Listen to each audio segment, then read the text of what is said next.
স্ক্রিনে আপনারা যে ছবি দুইটা দেখতে পাইতেছেন, একটা ছবি কিছুদিন আগের তোলা আর একটা ছবি আজকের। কি অবাক হইতেছেন? আপনি কেন অবাক হইতেছেন? আপনি তো মরবেন না। আপনার মনে অনেক অহংকার। এ হলো কিশোরগঞ্জের সাইদ ভাই।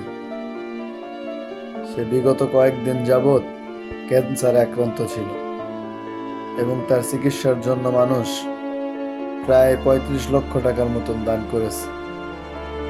অনেকদিন যাবৎ চিকিৎসা চলতেছে, কিন্তু তিনি এই দুনিয়ার মায়া ত্যাগ করে চলে গেলেন আল্লাহর ডাকে সাড়া দিয়ে। এই যে একটা সুস্থ মানুষ কিভাবে মরণব্যাধি রোগ ক্যান্সারে এই দুনিয়ার মায়া ত্যাগ করলেন, এইটা দেখে আপনারা শিক্ষা নেন। মানুষের উপর যে ক্ষমতা দেখান, মানুষের উপর জুলুম করেন, এইগুলা থেকে শিক্ষা নিয়ে একটু ভালো হওয়ার চেষ্টা করেন। এই দুনিয়া আপনারও একদিন ছাড়তে হবে।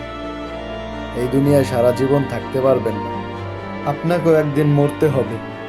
হয়তো এভাবে, না হলে অন্য কোনোভাবে মরতে আপনাকে হবেই। সো এখনো সময় আছে, এদের থেকে শিক্ষা নিয়ে জীবনটা সুন্দর করেন। সুন্দর একটা জীবন নিয়ে এই পৃথিবীর মায়া ত্যাগ করেন। এখনো সময় আছে।